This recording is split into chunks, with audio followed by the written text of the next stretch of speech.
90 degree पे।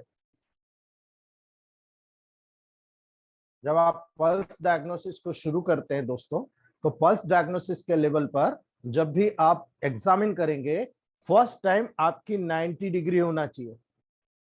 Second time इसी 90 degree को थोड़ा सा टर्न करके 75 से 80 डिग्री रखिए, और थोड़ा सा टर्न करके 60 डिग्री रखिए। ठीक है, तो ये टर्निंग क्यों करना है, कैसे करना है, इसका क्या रीजन है? कई बार आप जब एग्जामिनेशन करोगे दोस्तों, तो आपको याद रखना है, आप किसी पेशेंट के बहुत सारे पैसे बचा सकते हो। ठीक है, आप उसमें से थोड़ा बहुत ले लो, चलेगा, क्योंकि आप पेशेंट का सेविंग कर रहे हो दोस्तों। कम खर्चे में किसी भी डिसीज का पता लगाना, आप एग्जैक्ट कॉज की तरफ जा रहे हो, एग्जैक्ट ऑर्गन की तरफ चले जा रहे हो। और हमारे पास तो वही शास्त्र है भाई, हम तो ऑर्गन पे ही काम कर रहे हैं ना। हमको पता है कि टिश्यू फ्लूइड के माध्यम से हम सीधे सेल से होते हुए, टिश्यू से होते हुए ऑर्गन पे पहुंच जाएंगे, लेकिन हमें ये तो पता रहे कि ये ऑर्गन इन्वॉल्व है। इसीलिए दोस्तों याद रखिएगा, जो ओरिजिनल कारण है, काजेज है, उसको पकड़ लेना बहुत जरूरी है दोस्तों। अगर नहीं पकड़ पाए ना, तो हजारों रुपए की जांच कराने के बाद भी कई बार देखो आप पति पत्नी जो इनफर्टाइल है, जिनके बच्चे नहीं हो रहे, स्ट्राइल कंडीशन में है दोस्तों, वहां पर कारण ही पता नहीं लगता, लाखों रुपए का इन्वेस्टिगेशन करा लिया जाता है। ठीक है, तो याद रखिएगा, जब आप पल्स डायग्नोसिस के बेस्ट पर जाते हो, तो आपको बहुत ब्रिलियंटली रिजल्ट मिलना शुरू हो जाते हैं। ऐसा एक दिन में कोई परफेक्ट नहीं होता, ना मैं हुआ हूं, ना जिसने ये डायग्नोसिस किया है पल्स डायग्नोसिस का वो खुद हुआ है, सालों की मेहनत है दोस्तों। इसलिए याद रखिएगा, आपको केवल समझना है, कोऑर्डिनेशन करना है, लगातार आप इस चीज को आपके टेबल प्रैक्टिस में इन्वॉल्व करना शुरू करिए, हर पेशेंट का पल्स को डायग्नोसिस करना शुरू करिए, then you got a miracle. आपको मिरेकल चीज मिलने लग जाएगी दोस्तों। याद रखिएगा, आप जब दोनों उंगलियों को स्ट्रेट रखते हो दोस्तों, तो आपको याद रखना है, जब आप समतल करके बिल्कुल समान, अलग अलग नहीं करना, आगे पीछे नहीं करना, बिल्कुल समान समान रख के आप रेडियल नर्व पे वहां पर पर्टिकुलर प्रेशर करते हैं 90 डिग्री के कोण पर दोस्तों, आप मान के चलिएगा आपको रिजल्ट देखने को मिल जाएगा। लेकिन यहां पर आपको स्पेशल याद रखना है, जो आपकी इंडेक्स फिंगर है दोस्तों, वो इंडेक्स फिंगर दोस्तों आपकी अंगूठे की तरफ होना चाहिए। ठीक है, यानी ये मेरा हाथ जो है, इसमें ये अंगूठा है, तो जो इंडेक्स फिंगर होगी, इस प्रकार से जब आप रखोगे 90 डिग्री पर, तो ये इंडेक्स फिंगर दोस्तों आपके बिल्कुल थंब की तरफ होना चाहिए दोस्तों, याद रखिएगा। और जो आपकी मिडिल फिंगर है, ये आपके थंब के मिडिल सरफेस में आपको देखने को मिलेगी, अर्थात मीडियल टू आर्म। आर्म, ये जो आर्म है, ये आर्म के लेवल में आप देखोगे, फोर आर्म और आर्म के लेवल पर आपको देखने को मिलेगी दोस्तों। तो याद रखिएगा, जब इस प्रकार से आप दोनों उंगलियों को एक साथ वहां पर डालकर रखकर आप जो प्रेशर जनरेट करते हैं दोस्तों, तो आप पाल्पिटेशन, आप इसी प्रकार से ब्लड प्रेशर के लेवल पर भी चेक करते हैं, इसलिए आपको टेंशन लेने की जरूरत नहीं, आपको पता है। लेकिन आपको कंसिडरेशन करना है कि मुझे इसका उपयोग कैसे करना है। ठीक है, सही पता लगाने के लिए दोस्तों 2 या 3 बार आपको दबाव बढ़ाना पड़ेगा। मैंने इसलिए कहा 19, 75, 80 और 60, 2 से 3 बार आपको वहां पर दोस्तों दबाव बनाना पड़ेगा। कम करें या ज्यादा करें, क्यों? क्योंकि दोस्तों कई रोगियों की जो नर्व होती है ना, जो नाड़ी होती है, कई रोगों की दोस्तों, जब आप पेशेंट के लेवल पर ऑब्जर्वेशन करेंगे तो आपको बहुत अच्छे समझ में आएगा कि कई रोगों की जो नाड़ी होती है वो बहुत डीप में होती है। ठीक है, इसलिए हमको डीप में जाना पड़ता है, इसीलिए मैंने ये पर्टिकुलर 3 पॉइंट्स बताए। लेकिन कई पेशेंट की नाड़ी ऐसी होती है बिल्कुल सुपरफिशियल, हाथ लगाया, टच ही किया, आपको मालूम होना शुरू हो जाएगा दोस्तों। तो ये जब आप कंटिन्यू 3 से 4 बार आप उसकी लेवल पर उठाना रखना जब आप करोगे, 3-4 बार आप प्रोसेस करोगे, आपको पता लग जाएगा किस उंगली के ऊपर टिप पर दबाव बढ़ रहा है दोस्तों। ठीक है, सबसे पहला स्टेप ये होता है कि हमको डायग्नोसिस करना होता है कि कौन सी उंगली के ऊपर दबाव हो रहा है, इंडेक्स फिंगर पर या मिडिल फिंगर पर। ये 2 चीज आपको देखने को मिलेगी दोस्तों, और जैसे ही आप इसका आभास करते रहोगे, लगातार इस चीज को आप यूज करते रहोगे दोस्तों, आपको समझ में आ जाएगा कि यहाँ पर प्रॉब्लम क्या है दोस्तों। क्लियरली आपको इंडिकेशन आपको देखने को मिलेगा जब आप दबाव थोड़ा कम करके इन उंगलियों का, ठीक है, दबाव आपको पता चल गया। अब आपने जब दबाव किया दोस्तों, तो उसके बाद आपको याद रखना है, थोड़ा सा अप एंड डाउन करना है। ठीक है, थोड़ा सा अप एंड डाउन करना है आपको। और जब अप एंड डाउन आप करोगे, तो ऐसी कंडीशन में आपको देखना है कि जो 90% है उसको आपने कितना करा, 70 to 80% किया दोस्तों। ठीक है, और दबाव जब आपने कम किया 75 से 80 पर, 90 से थोड़ा सा टर्न करके आपने स्लाइटली झुका लिया, यानी 75 से 80 के डिग्री के बीच में, ठीक है। और जब इस दबाव कम करने वाली प्रक्रिया का आप करते हो यूज, उसके बाद में आप अभ्यास कीजिए कि जो पल्स है वो किस पे आ रही है, सेंग्वाइन पे आ रही है, मतलब इंडेक्स फिंगर पे आ रही है, या फिर मिडिल फिंगर पे आ रही है।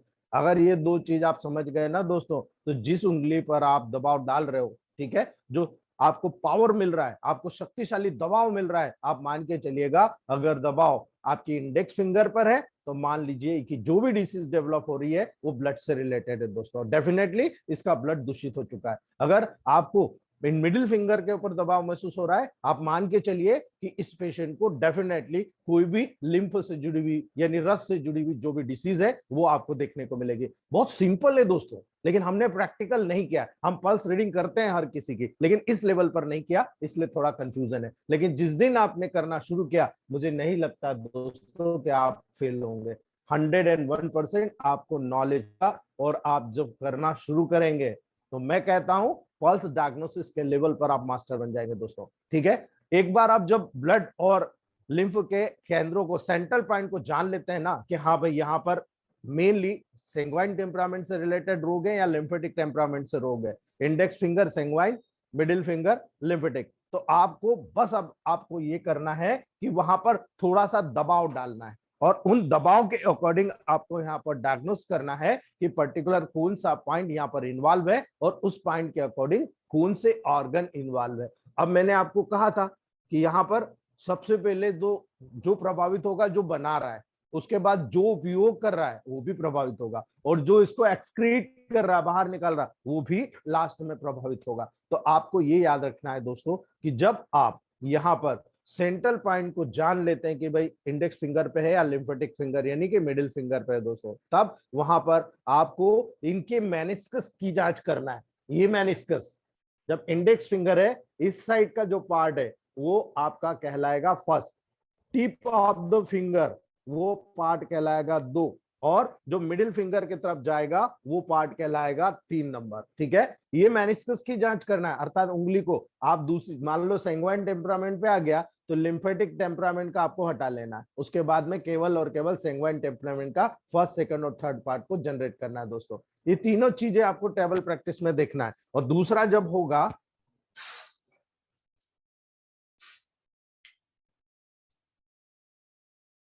लाइट बहुत परेशान कर रही है 2-4 दिनों से दोस्तों, जब आप सेकेंड फिंगर पे जाएंगे, यानी ये लिम्फेटिक टेम्परामेंट वाली है मिडिल फिंगर, इसका भी आप जब देखेंगे तो ये इंडेक्स फिंगर के साइड वाला फर्स्ट मेनिस्कस, इसके टिप वाला सेकंड मेनिस्कस, और इसका जो इधर थर्ड फिंगर की तरफ है ये जो उसका थर्ड फिंगर यहाँ पर आपको देखने को मिलेगा दोस्तों। ये चीजें जब आप पर्टिकुलर देख रहे हो, first second third, first second third, ये मेनिस्कस होते हैं। इन मेनिस्कस पे जो फर्स्ट होगा वो जो ऑर्गन बना रहा है, ठीक है। अगर आप सेंग्वाइन टेम्परामेंट की स्टडी करते हो तो आपको नजर आ जाएगा दोस्तों, ठीक है। यानी आपको जब आप पल्स की रीडिंग करना शुरू करोगे आपको बहुत आनंद आएगा, बहुत अच्छी चीजें आप सीखने को मिल रही है। और जब आप वहां पर एक रोग को अगर रोगी की बॉडी से निकाल कर डायग्नोस कर लेते हो और अपना ट्रीटमेंट करते हो, ट्रीटमेंट के बाद आपको लगता है कि नहीं मैं परफेक्ट हो गया हूं, मेरी आत्मा को संतुष्टि है कि नहीं मैं बहुत अच्छा काम कर रहा हूं, मुझे इन्वेस्टिगेशन कराने की जरूरत नहीं है। लेकिन कभी कभी क्या होता है, जब कॉम्प्लिकेटेड केस होता है, जैसे रीनल फेलियर हुआ, डायबिटिक हुआ, तो आप 100% आपको देखकर समझ में आ जाएगा रोग तो ये है, लेकिन आप कहिए कि देखो ये रोग है, आप करवा लो जांच, और जब करवा के सामने आता है ना तो डॉक्टर का पेशेंट पे और पेशेंट का डॉक्टर पे जो कॉन्फिडेंस होता है ना बहुत स्ट्रांग हो जाता है दोस्तों। इसीलिए दोस्तों जो पेशेंट होगा, जब आप देखेंगे कि वो कई डॉक्टर से गुजर के आया है, ठीक है, लाइलाज रोग है, यानी उसको ये लग रहा है कि अब मैं कभी ठीक नहीं होऊंगा, लेकिन आपके पास आता है तो अपने ग्रुप के काफी मेंबर्स आप लोग देख रहे हो कितना शानदार वहां पर रिजल्ट दे रहे हो आप दोस्तों। क्यों? क्योंकि रोग की जांच अगर आपने समय पर कर ली, रोग को बढ़ने नहीं दिया। मैं हमेशा कहता हूं लोकल डिसीज और जनरल डिसीज। लोकल मतलब एक पार्ट से जहां से शुरू हुई है वो लोकल पार्ट में डिसीज, और जब वो फेल कर दूसरे ऑर्गन में चली गई वो जनरल हो गई दोस्तों, ठीक है। तो आपके पास हमारे मैटी जी की इलेक्ट्रोहोम्योपैथी की जो मेडिसिन है ना वो इतनी ताकत रखती है कि किसी भी रोग को जड़ से बाहर निकाल के फेंक सकती है। बस आपको बताने और समझने की आवश्यकता है दोस्तों, इसके अलावा कुछ नहीं है। पल्स डायग्नोसिस कुछ नहीं है, प्रैक्टिकल है, और प्रैक्टिकल में भी मैन परफेक्ट। आप जब तक प्रैक्टिकल नहीं करोगे, मैं कितना भी समझाता रहूंगा, कोई मतलब नहीं दोस्तों। याद रखिएगा, आपको इसका महत्व जानना है कि अगर आपने पल्स डायग्नोसिस को मोटिवेट कर लिया, सुन लिया दोस्तों, तो आप याद रखिएगा, जब पल्स डायग्नोसिस करते हैं तो हमारे रोग की पहचान, जांच करने हेतु जितने भी आप वहां पर प्रोपोगंडा करते हैं, जितने भी मॉडर्न साइंस करते हैं, एक्सरे करा रहे हैं, अल्ट्रासाउंड करा रहे हैं, सीटी स्कैन करा रहे हैं, एमआरआई करा रहे हैं, सीएटी पेट, जितना भी पेट स्कैन करा रहे हैं दोस्तों, उसकी जरूरत ही नहीं। क्यों? पुराने समय में तो था नहीं है। ठीक है, पुराने समय में तो आयुर्वेदाचार्य, वेदाचार्य डायरेक्ट पल्स डायग्नोसिस करके बता देते थे आपको ये रोग है, और उसी के अकॉर्डिंग हम मेडिसिन कर देते हैं, पेशेंट ठीक हो जाता है दोस्तों। याद रखिएगा, जब रोगी में इस समय ओल्ड एज में एक ही तरीका होता था पल्स डायग्नोसिस का, और पल्स डायग्नोसिस को करके वो पेशेंट को ठीक कर देते थे। लेकिन जब से मॉडर्न साइंस आया, उसने हर साइंस को दबाने की कोशिश की है, और यही कारण से जितने वेदाचार्य थे वो भी, उनको भी ये लगा, अरे यार ये तो समझते नहीं, ये लोग तो इस चीज को ज्ञान देते नहीं है, तो उन्होंने धीरे धीरे वो विद्या बताना बंद कर दी। और जैसे जैसे ये विद्या बताना बंद की, आप देखो बहुत कम लोग वेदाचार्य के रूप में रहते हैं जो इस प्रकार की विद्या को वहां पर ज्ञान रखते हैं दोस्तों। आजकल सब लुप्त हो गया। इसीलिए दोस्तों, इस प्राचीन चिकित्सा प्रणाली की विद्या को हम लोग बहुत ही परफेक्ट रूप से एग्जामिन करके दोस्तों, इसका प्रूफ करके, हम रोगियों की, जो भी रोगी हमारे पास आता है उसका पल्स डायग्नोसिस करके दोस्तों उसकी जांच करते हैं, और बहुत ही आसानी के साथ हम लोग उसको बताते हैं। जैसे आयुर्वेदाचार्य में वात पित्त कफ की जांच नाड़ी से कर ली जाती थी ना दोस्तों, वो है क्या? आप होम्योपैथ में जाएंगे तो सोरा सिफिलिस साइकोसिस है, आयुर्वेद में जाएंगे तो वात पित्त और कफ है, तो भाई इलेक्ट्रोमेपैथ में क्या है? इलेक्ट्रोमेपैथ में वही चीज, लिम्फेटिक, सैंग्वाइन और मिक्स टेम्परामेंट। ठीक है, इसीलिए दोस्तों इलेक्ट्रोमेपैथी में रोग की जांच का मुख्य बिंदु केवल और केवल टेम्परामेंट के ऊपर निर्भर है दोस्तों। याद रखिए, केवल टेम्परामेंट के ऊपर निर्भर है। परंतु टेम्परामेंट का अवलोकन करना या उसके बारे में जानकारी लेना दोस्तों, सही सही जानकारी लेना बहुत मेहनत लगती है। कहना बहुत आसान है दोस्तों, मुझे 2 से 3 साल लगे थे, मैं 98 में पास आउट हूं दोस्तों, मुझे 3 साल लगे थे, मतलब 2001 और 2 के आसपास। मुझे याद है कि 3 से 4 साल बाद में परफेक्ट टेम्परामेंट का डायग्नोसिस करने लगा था दोस्तों। और तब से मैं सोचता था कुछ ऐसी चीज मुझे प्रिपेयर करना है जिसमें मुझे टेम्परामेंट देखना नहीं पड़े। और 2 से 3 साल बाद मैंने general tonic, natural tonic, power booster, lympho booster का प्रूफ किया, उसको मैं प्रैक्टिस करने लगा धीरे धीरे धीरे करके। आज 15 से 20 साल के मेहनत के बाद में मैंने ये जाना कि भाई इसके अलावा कुछ भी नहीं है। और जब हम इस मेडिसिन को यूज कर लेते हैं तो किसी भी प्रकार के टेम्परामेंट में हमें कुछ दूसरा देखने की जरूरत नहीं पड़ती दोस्तों। अगर हम इस विद्या को सीख लेते हैं, यानी नाड़ी विज्ञान को, पल्स डायग्नोसिस को सीख लेते हैं दोस्तों, ये बहुत बड़ा सपोर्टिव होता है हमारे से। यानी थोड़ा सा अभ्यास, कहते हैं ना, करत करत सब अभ्यास जड़मति हो सुजान। आप जैसे जैसे दोस्तों यहाँ पर अपने अपने डायग्नोसिस को कंफर्म करते चले जाओगे, आपका रिजल्ट भी 100% होता चला जाएगा। इसीलिए याद रखना दोस्तों, मैं केवल वो चीज बता रहा हूं जो आपके लिए बहुत इंपॉर्टेंट है। अगर आप इस सिद्धांत को अपना लेते हैं, भाई इलेक्ट्रोमेपैथ का सिद्धांत क्या है? मूल सिद्धांत है ब्लड और लिम्फ। ब्लड लिम्फ में हम लाइफ जी रहे हैं। अगर ब्लड और लिम्फ दूषित हो गया तो हमें डिसीज में कोई दिक्कत नहीं, तुरंत डिसीज हो जाएगी। हमें क्या करना है? हमें पल्स डायग्नोसिस करके पता करना है इस ऑर्गन में प्रॉब्लम ब्लड और लिम्फ में, हमको उसको प्यूरिफाई करना है। जैसे आपने प्यूरिफाई करना शुरू किया, आपका पेशेंट ठीक होने लग गया दोस्तों। इसीलिए इन्हीं 2 फिंगर के द्वारा हम इस मनुष्य की पल्स की स्टडी करके दोस्तों उसकी डिसीज कहां पर सीटेड है, सुपरफिशियल या डीप सीटेड है, और उसकी जांच करके दोस्तों हम परफेक्टली डायग्नोस कर लेते हैं। आप स्टार्टिंग में मत बताइए पेशेंट को, कोई दिक्कत नहीं, उसके सिम्टम जानिए और इधर साथ में पल्स डायग्नोसिस करते चले जाइए। आप अपने आप को कोरिलेट करना चाहिए, कोरिलेट करते चले जाइए धीरे धीरे करके। जब आपको लगेगा नहीं मैं परफेक्शन के तरफ आ रहा हूं, फिर धीरे धीरे पेशेंट को बताना चालू कीजिए कि आपको यहाँ प्रॉब्लम है, आपको ऐसा ऐसा प्रॉब्लम है, आपको ब्लड का है कि लिम्फ का है, यानी डाइजेस्टिव ट्रैक्ट का प्रॉब्लम है या ब्लड से रिलेटेड हार्ट, आर्टरी, वेन का प्रॉब्लम है। दोस्तों याद रखिएगा, हमारे देश को आप अगर देखते हो 30 से 40% जो पीपुल है ना दोस्तों, वो गरीबी रेखा के नीचे रहता है, और करीब 30 से 40% जो होता है वो मिडिल क्लास है। अब दोस्तों दोनों के पास इतना पेमेंट नहीं होता, जब जरूरत होती है ना इधर उधर से लेकर अपना काम दिखाते हैं। इसलिए याद रखिएगा दोस्तों, इस आधुनिक युग में आपको अपने पेमेंट को लेकर एक निश्चित ओहदा बनाना है कि मुझे इससे ज्यादा नहीं लेना। दोस्तों याद रखिएगा, आप जब ट्रीटमेंट के लिए पेशेंट आता है तो उसके अकॉर्डिंग आप ट्रीटमेंट कीजिए। अगर कोई बहुत ज्यादा अमीर है तो आपको मैं स्वतंत्र करता हूँ, आप ले सकते हो। लेकिन एक अदर मिडिल क्लास या लोअर क्लास का आता है दोस्तों, प्लीज कृपया करके आप वहां केवल प्रूविंग करिए। आप वहां पर आपको वो दुआएं भी देगा और आपको 100 पेशेंट देकर जाएगा, और उससे ज्यादा ईमानदार आपको पेशेंट नहीं मिलेगा। दोस्तों याद रखिएगा मेरी बात। इसीलिए दोस्तों कई बार जब रोग की सही जांच नहीं हो जाती ना, तो ऐसे ही होता है कि कई बार पेशेंट बिगड़ जाता है। इसीलिए आपको बहुत इंपॉर्टेंट है पल्स डायग्नोसिस को सीखना। जैसे जैसे पल्स डायग्नोसिस को सीखोगे, कई छोटी सी छोटी डिसीज अगर टाइम पे पकड़ में आ जाती है ना, मान लो किसी का लीवर डिसऑर्डर हो रहा है, किसी को मेटाबॉलिक डिसऑर्डर होता है, अगर आप टाइम पे पकड़ लेते हो तो आपको मैं गिनती गिनाता हूँ।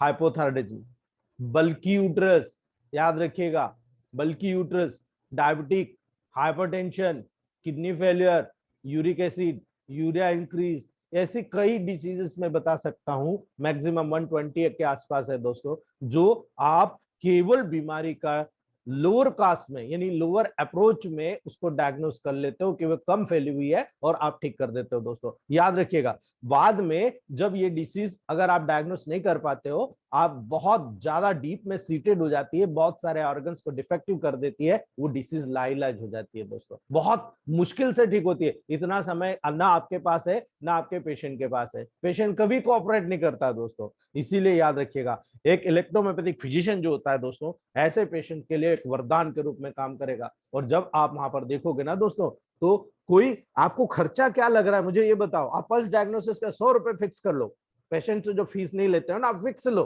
100 रुपए पल्स डायग्नोसिस के। अगर कंफर्म हो जाता है ना, तो आप मान के चलिए आपके पास केवल लोग ट्रीटमेंट के लिए नहीं आएंगे, तो कहेंगे नहीं डायग्नोसिस उसका बहुत अच्छा है, चलते हैं डायग्नोसिस करा लेते हैं। आप 100 रुपए ले लीजिए, कोई दिक्कत नहीं। आप ज्यादा भी लेना चाहे तो ले सकते हो, क्योंकि पल्स डायग्नोसिस बहुत इंपॉर्टेंट है। कई जगह पर पल्स डायग्नोसिस का लेवल मेंटेन किया जाता है। याद रखिएगा, शुरुआत में चिकित्सक जब काम करता है ना दोस्तों, तो ध्यान रखने वाला ये बात है दोस्तों कि किस ऑर्गन किस सिस्टम का यहाँ पर आप नर्व के लेवल पर आकलन कर रहे हो। आपको पता होना चाहिए कि आप जब सैंग्वाइन टेम्परामेंट के लेवल पर यानी इंडेक्स फिंगर पर आप एग्जामिन कर रहे हो, तो कहाँ किस चीज का एग्जामिन कर रहे हो। जब आप मिडिल फिंगर का एग्जामिनेशन कर रहे हो, तो आपको पता होना चाहिए कि आप कौन सी फिंगर का एग्जामिन कर रहे हो दोस्तों। इसीलिए सिर्फ उसी ऑर्गन से मेल खाते हुए आप निरीक्षण कर सकते हो। उसका टेबल प्रैक्टिस में आप ऑब्जर्वेशन करने के बाद उसी की टेस्ट आप करा सकते हो दोस्तों। ऐसा करने से आपको क्या होगा दोस्तों, पूरी बॉडी, पूरे ऑर्गन, पूरे सिस्टम को परीक्षण कराने की आपको आवश्यकता नहीं पड़ेगी। यानी आजकल का मॉडर्न साइंस क्या कहते हैं, ये सब टेस्ट करा लो, ठीक है, हमको लग रहा है कि इस ऑर्गन का डिफेक्शन है, बाकी कोई डिफेक्शन नहीं, हम उस ऑर्गन से रिलेटेड टेस्ट करा लेते हैं दोस्तों। इस प्रकार का रोगी बहुत जल्दी दोस्तों ठीक होता है, बहुत जल्दी डायग्नोसिस होता है, बहुत सारे पैसे व्यय करने से, समय व्यय करने से बच जाता है दोस्तों। आप जब ट्रीटमेंट करते हो, आप उसको एक तरह से इनडायरेक्टली सपोर्ट कर रहे हो, डायरेक्टली तो कोई भी समझता नहीं। आप कितना भी, आप भले उसको 600 रुपए की दवाई दे रहे हो, अरे 600 रुपए की हो गई, ज्यादा ले रहे हो यार सर, वो आपको यही बोलेगा। लेकिन अगर किसी दूसरे चिकित्सक के पास गया और वहां 20,000 बोलेगा, उसको कॉन्फिडेंट है तो 20,000 दे के आएगा, लेकिन आपको 600 देने में प्रॉब्लम क्रिएट करेगा दोस्तों। ये बहुत बड़ा महत्व है कि जब आप पल्स डायग्नोसिस कर लेते हो दोस्तों, तो आप वहां पर टेम्परामेंट जांच के साथ जब उसको जोड़ लेते हो कि हाँ ये टेम्परामेंट है, तो डेफिनेटली आपको मिल जाएगा। उस टेम्परामेंट के साथ जब जोड़ लेते हो, तो आप मान के चलेगा आपके एरिया में आप जैसा कोई फिजिशियन नहीं बन सकता। क्यों? क्योंकि कहा जाएगा लोगों के द्वारा, आप नहीं कहना, लोगों के द्वारा कहा जाएगा, अरे यार वहां तो खतरनाक जांच होती है यार, केवल हाथ को हाथ लगाया, 2 उंगली चुभाई, ऐसा करा वैसा करा और उसने पूरा डायग्नोस कर लिया। और डायग्नोस कर लिया तो उसको कंफर्म होता है कि अरे भाई ये तो क्लियर कट डायग्नोसिस हो रहा है, बहुत सॉलिड डायग्नोसिस हो रहा है। तो ये सारी चीजें हमको टेबल प्रैक्टिस में देखने को मिलती है दोस्तों, जो हमें वहां पर दिखाना है पल्स डायग्नोसिस के केसेस में, ठीक है। याद रखिएगा, जब आप पल्स डायग्नोसिस करते हो, तो आप ब्लड और लिम्फ को, टेम्परामेंट को डायग्नोसिस करके के साथ साथ उस ऑर्गन से रिलेटेड सारे फंक्शंस को ट्रीट करते हो, डायग्नोस करते हो। वो कैसे दोस्तों, एक एक चीज को डिटेल समझिएगा आप। फर्स्ट सेकंड मेनिस्कस पे जाइए आप, ठीक है, उम्मीद है आपको समझ में आ रहा हो, ठीक है। मैंने डायग्राम भी आपको टेलीग्राम में डाल रखा था, वहां भी देख सकते हो आप दोस्तों, ठीक है। जब आप इंडेक्स फिंगर पे जाते हो, तो इस उंगली में, इस फिंगर में मैंने 3 मेनिस्कस आपको बताए, फर्स्ट मेनिस्कस, सेकंड मेनिस्कस और थर्ड मेनिस्कस। फर्स्ट है आपका अंगूठे के साइड में, सेकंड आपका बिल्कुल टिप पर, और थर्ड आपका बिल्कुल साइड में। ठीक है, याद रखिएगा। जब आप इंडेक्स फिंगर की, आपको पहले, सबसे पहले स्टेप होता है, आप जब दोनों फिंगरों को 9 पे रखोगे तो किस फिंगर पे दबाव जाता है। ठीक है, यानी आपके मिडिल फिंगर पे नहीं आ रहा, उसको हटा दो, आप इंडेक्स फिंगर को फिर सिंगल ही लगा के देखो, फिर उसके बाद मिडिल फिंगर को सिंगल ही लगा के देखो, तो आपको इंडेक्स फिंगर में बहुत ज्यादा दबाव नजर आएगा बजाय मिडिल फिंगर के। तो जब इंडेक्स फिंगर को आप वहां पर धारा नंबर 1 को आप पल्स करते हो, प्रेशर करते हो दोस्तों, तो आपको नजर आएगा कि डेफिनेटली ब्लड से रिलेटेड कोई प्रॉब्लम इसको डेवलप हो गई है, यानी ब्लड कहीं ना कहीं इंप्योर हो गया है, कोई बना रहा, कोई उपयोग कर रहा, या जो इसको एक्सक्रीट कर रहा है, इन 3 में से किसी जगह पर इसको रोग मौजूद है। तो सबसे पहला इंडिकेशन हो जाएगा कि ये सैंग्वाइन टेम्परामेंट का पेशेंट है, और दूसरा इंडिकेशन हो जाएगा इसका कोई ऑर्गन प्रभावित हो रहा है जो ब्लड बनाता है, जो ब्लड को यूज करता है या ब्लड का एक्सक्रेशन करता है। और जब बच्चा दुनिया में आता है, याद रखिएगा दोस्तों, ये बहुत बड़ी बेसिक साइंस है, आपको समझना है। जब बच्चा दुनिया में आता है तो आपको पता होना चाहिए कि ब्लड का जो प्यूरिफिकेशन या ब्लड का जो फॉर्मेशन होता है, सबसे पहला सेंटर लीवर होता है दोस्तों। ठीक है, ऐसी कंडीशन में क्या होता है, ऐसी कंडीशन में अब जब लीवर आपको पता लग रहा है कि बच्चों में हो रहा है, और दूसरा आपको सीधी बात है, जैसे जैसे डेवलपमेंट करेगा बोन मेरो में ब्लड प्रोड्यूस होने लग जाएगा दोस्तों। जब बच्चा बढ़ने लगता है, ठीक है, जैसे जैसे डेवलपमेंट करता है, ब्लड निर्माण जो सेंटर होता है दोस्तों, वो धीरे धीरे कन्वर्ट हो जाता है लीवर से बोन मेरो में। ठीक है, तो जहां पर पैदा हुआ था, जहां 90% लीवर में बन रहा था और 10% बोन मेरो में बन रहा था, वो जैसे जैसे डेवलपमेंट करेगा, आगे जाकर 90% बोन मेरो में बनेगा और 10% लीवर में चला जाएगा दोस्तों। याद रखिएगा, ये बहुत बड़ी चीज बता रहा हूं। जब बच्चे को आप पल्स डायग्नोसिस करते हो, कई बार आप फेल हो जाते हो, इसीलिए बता रहा हूं दोस्तों, याद रखिएगा। जब आप 1 नंबर का मेनिस्कस को आप वहां पर मानकर चल रहे हैं दोस्तों, तो वहां पर जब आप उसको पुल्स करेंगे तो आपको नजर आएगा कि यहाँ पर बोन मेरो ही इन्वॉल्वमेंट है दोस्तों। ठीक है, यानी केंद्र, या तो आप जब सैंग्वाइन टेम्परामेंट में देख रहे हो, आपने फर्स्ट स्टेप क्रॉस कर लिया, फर्स्ट स्टेप के बाद आपको सीधा समझ जाना चाहिए इस पेशेंट को यहाँ पर सीधी प्रॉब्लम या तो बोन मेरो में है या लीवर में है। याद रखिएगा इस बात को, या तो लीवर में है या सीधा बोन मेरो में है, ये दो चीज आपको यहाँ पर क्लियरली समझने को मिल जाएगी दोस्तों। ठीक है, सबसे पहला स्टेप क्रॉस कर लिया आपने, जैसे इंडेक्स फिंगर पे आपने लगाया और आपको पता लगा कि यहाँ पर लीवर या बोन मेरो में कोई प्रॉब्लम है। ठीक है, ये सबसे पहले स्टेप बहुत इजी समझ में आ गया दोस्तों, लेकिन अब आपको शुरू करना है। इसके बाद इसके डिफरेंट डिफरेंट टेक्निक्स के माध्यम से आप अलग अलग परिणाम को जांचेंगे दोस्तों, यानी आप वहां पर डायरेक्टली बोन मेरो और लीवर से रिलेटेड मेडिसिन देंगे, आपका पेशेंट ठीक हो जाएगा। याद रखिएगा, 100% ठीक हो जाएगा, ये मैं गारंटी लेता हूं। ठीक है, यही काम हमको करना है दोस्तों। ठीक है, इससे आप करेक्ट मेडिसिन का सिलेक्शन भी कर सकते हो, इमीडिएट रिजल्ट भी दे सकते हो, 24 घंटे में पेशेंट को डिफरेंट दे सकते हो दोस्तों। ये सबसे बड़ा सेंटर आपको समझ में आएगा पल्स डायग्नोसिस में। दूसरी बात, जब आप सेकंड मेनिस्कस की बात करते हो दोस्तों, 2 नंबर धारा, ठीक है, इसका संबंध कहां से आएगा, मैंने क्लियर बताया था। 1 नंबर जो बना रहा है ब्लड वो लेवल, 2 नंबर यानी टिप ऑफ इंडेक्स फिंगर, ये वो जो इस ब्लड को बनाने के बाद जो यूज कर रहा है, उस जगह पर दोस्तों आपको समझ में आएगा कि वो ऑर्गन में प्रॉब्लम है। अर्थात जब आप देखोगे कि जो ब्लड है जो उसको यूज कर रहा है, जो उसको सर्कुलेट कर रहा है ऑर्गन्स में, वो ऑर्गन यहाँ पर अफेक्टेड हो गए। तो आपको पता है दोस्तों कौन कौन से ऑर्गन है, यानी आपका हार्ट, ठीक है, आपकी ब्लड वेसल्स, आपकी कैपिलरीज, आपकी आर्टरीज, ठीक है, आपका सुपरफिशियल जो आपका ब्लड सर्कुलेशन होता है, वो सारे के सारे पार्ट यहाँ पर इन्वॉल्व हो जाएंगे।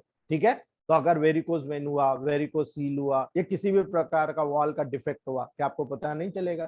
क्या किसी प्रकार का हार्ट में प्रॉब्लम है, आपको पता नहीं चलेगा? डेफिनेटली। अगर हार्ट से रिलेटेड, अगर ब्लॉकेज से रिलेटेड पेशेंट आप देखते हो, आपको पता चल जाना चाहिए कि दिस इज द फैक्ट, ये फैक्ट है, और उसी फैक्ट का आपका ट्रीटमेंट करना चाहिए दोस्तों।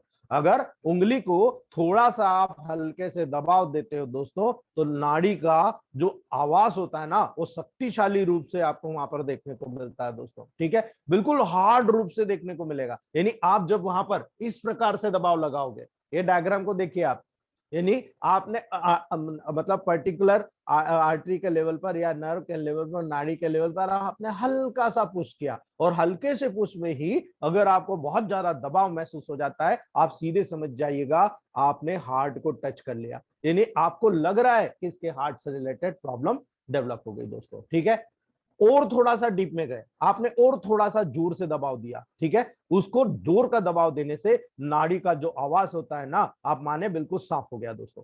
ठीक है, बिल्कुल वहां पर आपने जो प्रेशर दिया है बिल्कुल क्लियर आने लग गया, तो आप मान के चलिए यहां पर वेन से रिलेटेड प्रॉब्लम है दोस्तों। और थोड़ा ज्यादा जवाब दिया दोस्तों, और ज्यादा दबाव देकर आपने देखा कि जो पल्सेशन हो रहा है वो और ज्यादा वहां पर महसूस हो रहा है, तो आपको पता लग जाना चाहिए ये आर्टरी से रिलेटेड प्रॉब्लम है। क्यों? क्योंकि फर्स्ट टाइम में हार्ट जब पल्सेशन करता है तो वो सुपरफिशियली आपको पता लग जाएगा, जो वेन होती है उसके बाद में रहती है, और वेन के बाद में आर्टरी रहती है, इसीलिए ये प्रकार का आपको यहाँ पर सर्कुलेशन देखना है। यानी आप जब पहला टच किया उसके थोड़ा ज्यादा, उससे फिर थोड़ा ज्यादा डीप में आपने प्रेशर किया दोस्तों, तो आर्टरी से संबंधित डिसीज आपको देखने को मिल जाएगी। ठीक है, ये 3 पॉइंट 3 मेनिस्कस के लेवल पर आपको देखना है। तो सेकंड पॉइंट में आपने देखा कि यहाँ पर आर्टरी वेन और हार्ट से रिलेटेड है। सबसे पहले आपको स्ट्रेंथ आपको नजर आ रही है तो वो हार्ट के लेवल पर, सेकंड में आप जाओगे तो वेन के लेवल पर, और बहुत ज्यादा डीप में जाकर आपको प्रेशर देकर वहां पर आपको महसूस हो रहा है कि डीप में प्रॉब्लम क्रिएट हो रही है, आप मान के चलिएगा वहां पर आर्टरी से संबंधित आपको प्रॉब्लम हो चुकी है। अब इसको टैली करना है, इसको टैली करना है तो स्टार्टिंग में आप जब ये डायग्नोस कर लेते हो उसी से रिलेटेड इन्वेस्टिगेशन आप कराइए, आपको समझ में आना शुरू हो जाएगा। 10, 12, 15, 20 पेशेंट के लेवल पर जब आप कंटिन्यूटी रखेंगे उसके बाद देखिएगा दोस्तों आपको कोई मिस नहीं कर सकता, आपकी डिसीज मिस नहीं कर सकते आप। इसीलिए दोस्तों जब इस प्रकार का आकलन आपको हो जाता है ना, तो उस ऑर्गन से संबंधित जो भी परीक्षण आपको करवाना है आप वो परीक्षण करवा सकते हो दोस्तों। यानी जब आकलन प्रकृति यानी टेम्परामेंट या पल्स की जांच का पूरा हो जाए तो आप दवा का सही कलेक्शन कर सकते हो, क्योंकि आपको पता है अगर हार्ट पे देना तो मुझे पता है A3 मेरा सबसे बेस्ट मेडिसिन होगा, लेकिन मान लो हार्ट प्रभावित नहीं है, वहां पर आर्टरी प्रभावित हो गए, वहां पर वेन प्रभावित हो गए, तो आपका मेडिसिन चेंज हो जाएगा दोस्तों। अगर आपको पता है डायरेक्टली, हालांकि A3 दोगे तो भी काम होगा लेकिन बहुत धीरे होगा, लेकिन आपको पता है कि नहीं साहब यहाँ आर्टरी में प्रॉब्लम आ रही है, यानी लेफ्ट साइड ऑफ हार्ट के लेवल से प्रॉब्लम जनरेट हो रही है पूरी बॉडी में, तब आपका मेन प्रोटोकॉल A1 होना चाहिए। लेकिन आपको लग रहा है कि नहीं साहब पूरी बॉडी से गंदा मटेरियल ही प्रॉपरली नहीं जा पा रहा है, कहां पर? हार्ट में, तो आपको A2 देना है। यानी ये दोनों चीजें यहां से क्लियर हो गई कि आर्टरी, वेन और हार्ट के लेवल पर प्रॉब्लम हो रही है, क्योंकि ये सर्कुलेशन को, ब्लड बन रहा है लीवर में और बोन मैरो में, लेकिन इसका उपयोग हार्ट, आर्टरी, वेन कर रहा है और इनमें कोई ना कोई प्रॉब्लम है। तो जब ये डिसीज आपको देखने को मिली, आपका डायग्नोसिस नहीं हुआ परफेक्ट, 100% आप डायग्नोस कर लोगे कि आपको A3 देना है, A2 या A1 देना है दोस्तों, आपका रिजल्ट यहाँ पर 100% हो जाएगा। यही कारण है दोस्तों पल्स डायग्नोसिस को मैं बहुत इंपॉर्टेंट देता हूँ। थर्ड नंबर मेनिस्कस जो इस साइड होती है आपके मिडिल फिंगर की तरफ, ठीक है, आप थर्ड नंबर पर जब आप देखते हो, यानी उंगली को आपको टेढ़ा करना पड़ेगा। जब आप ऐसे करोगे तो आपको इस तरह से झुकाना पड़ेगा, जब फर्स्ट मेनिस्कस आएगा बिल्कुल स्ट्रेट रखोगे सेकंड मेनिस्कस आएगा, और इस तरह से झुकाओगे आप मिडिल फिंगर की तरफ, तो ये आपका थर्ड मेनिस्कस का पर्टिकुलर पॉइंट आपको देखने को मिलेगा। इसीलिए याद रखिएगा, ये मैंने इसीलिए आपको 3 पॉइंट बताए, ठीक है। तो जब आप दोस्तों थर्ड नंबर पर्टिकुलर आप मेनिस्कस को चेक करते हो तो याद रखिएगा ब्लड को प्यूरिफिकेशन के जो ऑर्गन्स हैं उनके अंतर्गत आपको डिसीज नजर आएगी, यानी ब्लड इंप्योर हो रहा है। अब ब्लड इंप्योर हो रहा है तो आपको याद रखना है फंक्शन किसके गड़बड़ हो रहे हैं, या तो लंग्स के गड़बड़ होंगे या फिर आपकी किडनी के गड़बड़ होंगे, करेक्ट, क्योंकि ये दोनों ही जगह है जो ब्लड को प्यूरिफाई करती है। बाकी कोई जगह हो तो बता दो आप मेरे को दोस्तों, ठीक है। अगर आपने थर्ड मेनिस्कस के लेवल में दबाव दिया, ठीक है, और नाभि का मतलब उस नाड़ी का प्रॉपर आपको वहां पर नॉलेज हो रहा है, आपको समझ में आ रहा है कि हाँ आभास हो रहा है कि यार यहाँ पर है, तो आप मान के चलिएगा आप किडनी के रोग पर या फिर हल्का सा दबाव देने से नाड़ी का आभास हो तो दोस्तों वहां पर लंग्स के रोग का आभास आपको देखने को मिलेगा। याद रखिएगा दोस्तों, जब आप हल्का दबाव लगा रहे हैं तो आप मानो कि वहां पर आपको सीधा का सीधा किडनी का इन्वॉल्वमेंट सबसे पहले दिखेगा,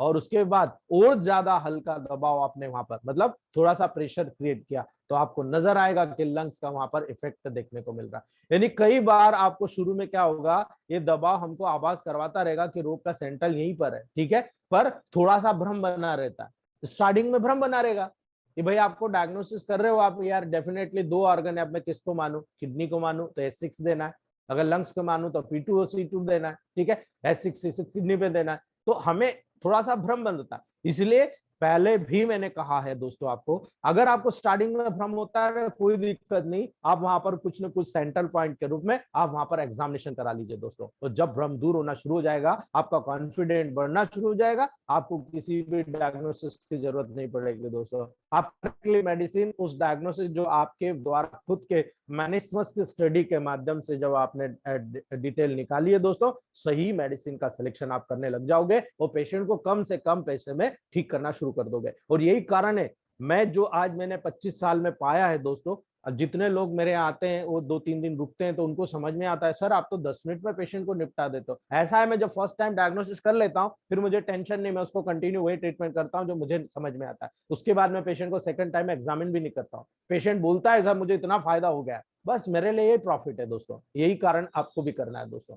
इसीलिए नाड़ी को कैसे पढ़े, जब आप यहां पर आते हो तब मैं कहता हूं जिस डॉक्टर ने, बुरा मत मानिएगा, जिस डॉक्टर ने एनाटॉमिकल फिजियोलॉजिकल पैथोलॉजिकल बैकग्राउंड की स्टडी करी है बहुत इजी समझ जाएगा कि यहाँ पर क्या ऑर्गन है, कैसे ऑर्गन है, कैसे काम कर रहा है। और जिसने स्टडी नहीं करी है वो कितना भी सीखने की कोशिश कर ले, 2 या 4 दिन बाद वो ठंडा पड़ जाता है कि यार क्या है, मुझे तो कुछ समझ में नहीं आ रहा। समझ में क्यों आएगा जब उसको एनाटॉमिकल फिजियोलॉजिकल पैथोलॉजिकल बैकग्राउंड की मतलब नॉलेज ही नहीं है, उसको उंगलियों की दिशा कैसे काम करती है ये पता ही नहीं है दोस्तों। इसीलिए याद रखिएगा, जब आप, फिर से बता रहा हूं, जब आप इंडेक्स फिंगर को वहां पर जांचते हैं तो आपको याद रखना है सबसे पहले ब्लड को बनाने वाले ऑर्गन इन्वॉल्व होते हैं, ठीक है, यानी लीवर और बोन मेरो। आप डायरेक्टली अगर काम करते हैं तो आपको पता होना चाहिए कि लीवर एक प्रकार की ग्लैंड है।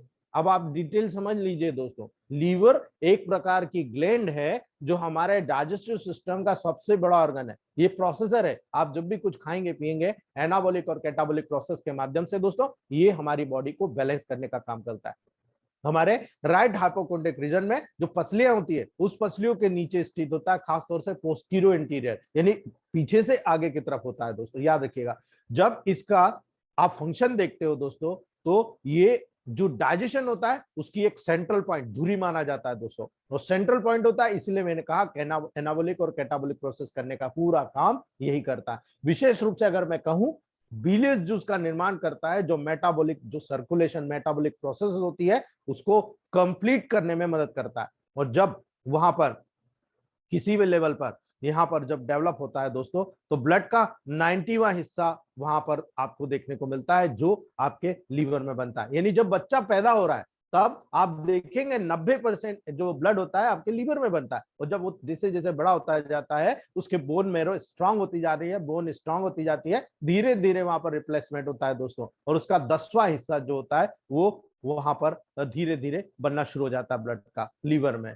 और 90% बोन मेरो में ट्रांसफर हो जाता है दोस्तों। तो याद रखिएगा, इसका यह अर्थ हुआ कि जब आप लीवर को आप इंडेक्स फिंगर के माध्यम से देखेंगे दोस्तों तो वहां पर जो उसका पल्सेशन है वो मेनिस्कस है वो दूसरी सतह पर आपको डायरेक्टली, यानी आपको टिप ऑफ द फिंगर पर डायरेक्टली देखने को मिल जाएगा। इसका अर्थ ये होता है दोस्तों, अगर पल्स या आप जो नाड़ी का आप पल्सेशन अनुभव कर रहे हो वो आवाज दूसरी गहराई पर आ जाता है। रोगी या स्वस्थ मनुष्य में जब लीवर और उसकी बनावट या उसके फंक्शन में कोई विकार पैदा होता है, कोई भी डिस्फंक्शन होते हैं दोस्तों, आप देखेंगे आप सेकंड पॉइंट के लेवल पर लीवर की बनावट या उससे संबंधित प्रश्न करेंगे आप पेशेंट से, और आप वहां पर एग्जामिनेशन करेंगे, आपको इक्विलिब्रियम मिलेगा। आप जो बोल रहे हो वो पेशेंट हाँ बोल रहा है, हाँ साहब मुझे ये होता, मुझे ये होता, ठीक है। जब आप एग्जामिनेशन कर रहे हो तो भी आपको वो चीज देखने को मिलेगी। इसीलिए दोस्तों जिस जगह पर सेंट्रल पॉइंट है लीवर के बनावट के अनुसार भी आप वहां पर उस पल्सेशन को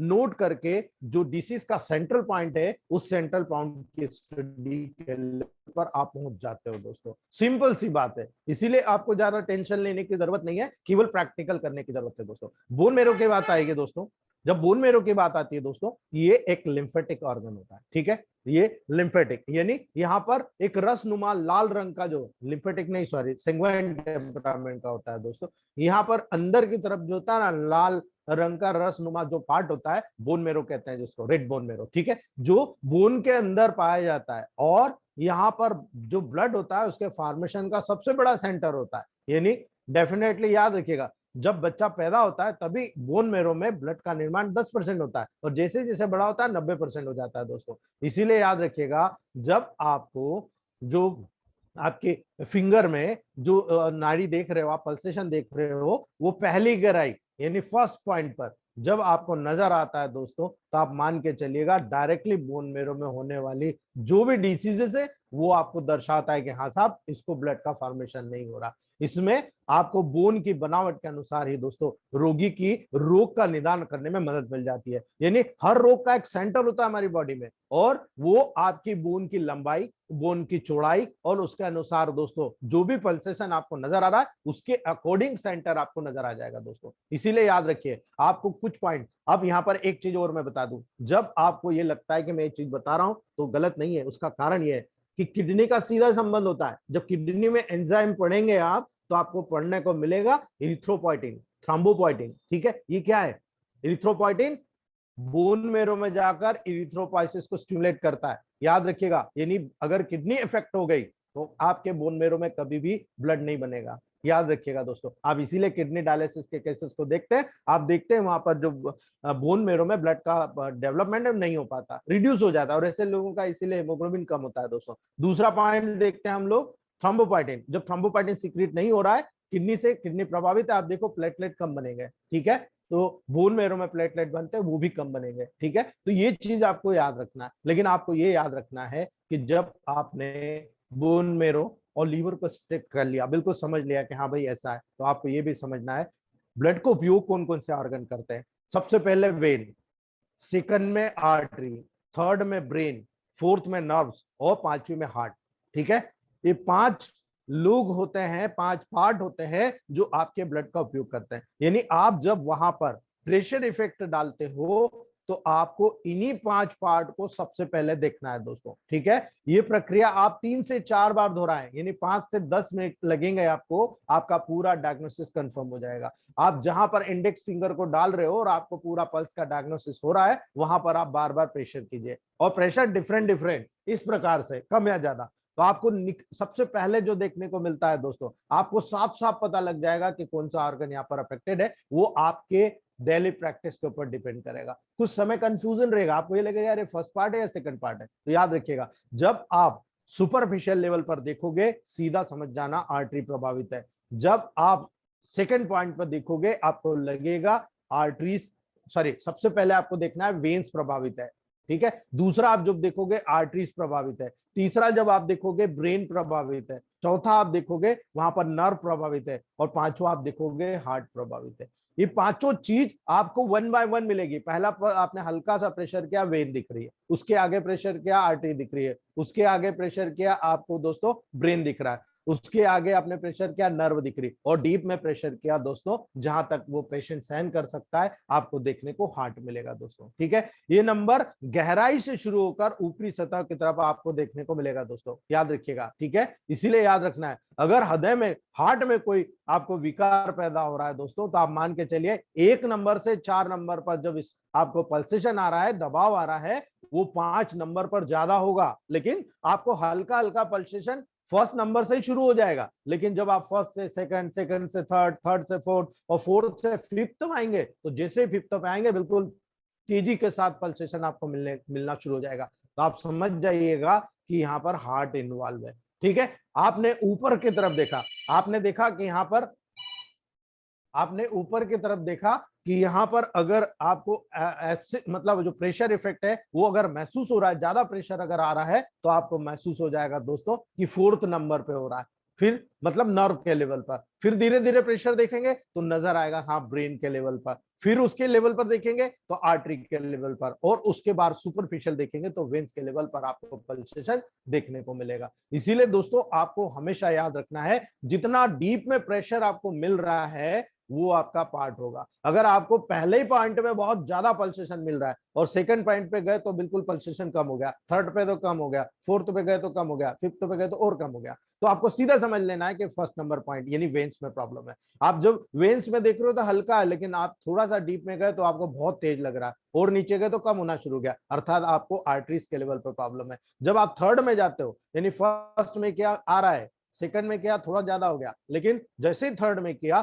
बहुत ज्यादा हो गया, फोर्थ में क्या कम हो गया, फिफ्थ में क्या बहुत कम हो गया, तो आपको समझ जाना चाहिए थर्ड यानी ब्रेन के लेवल पर प्रॉब्लम है। इसी प्रकार से फर्स्ट सेकंड थर्ड करते करते हल्का हल्का बढ़ता जा रहा, लेकिन जैसे से फोर्थ पे गए बहुत तेजी से आ गया। तो ये आपको अनुभव तब होगा जब आप प्रैक्टिस करेंगे, और जब प्रैक्टिस करने के बाद आपको नजर आएगा कि 4 पॉइंट पे प्रेशर ज्यादा हो रहा है, तो आप समझ जाइए नर्व में प्रॉब्लम है दोस्तों। और लास्ट में फिफ्थ तो मैंने पहले ही बता दिया। इसीलिए दोस्तों आपको खास तौर से याद रखना है, जब आपको हार्ट के नंबर पर नाड़ी का यानी पल्स का आपको वहां पर मैसेज मिल रहा है, तो आप ध्यान रखिएगा सबसे डीप में आपको प्रेशर डालना पड़ेगा, तभी हार्ट के संबंध में आपको जानकारी मिल जाएगी दोस्तों।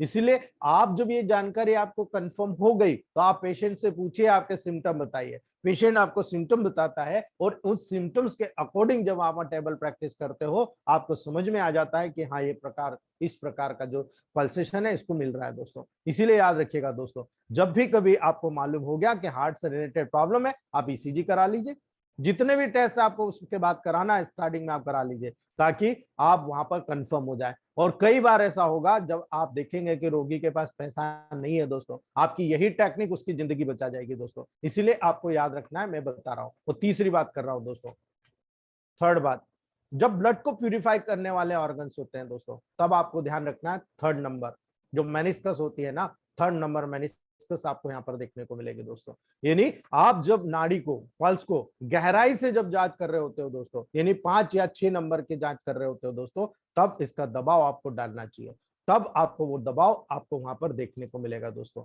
यानी धीरे धीरे आप जब गहरे दबाव में ऊपरी दबाव की तरफ आना चालू करोगे, यानी डीप से ऊपर की तरफ आना चालू करोगे, और जिस तरह नंबर पर दबाव बिल्कुल साफ महसूस हो रहा है दोस्तों, तो आप जांच करना शुरू कर लीजिए। अपनी जांच को पुख्ता करने के लिए बार बार 5-6 बार इस प्रकार को उस पेशेंट पर रिपीट कीजिए, ताकि गलती का मौका नहीं हो। बार बार रिपीट करने से कोई दिक्कत नहीं है, आपको क्लियरिटी होती चली जाएगी, और क्लियरिटी होने के बाद में आपको समझ में आ जाएगा कि प्रॉब्लम कहाँ जनरेट हो रही है दोस्तों।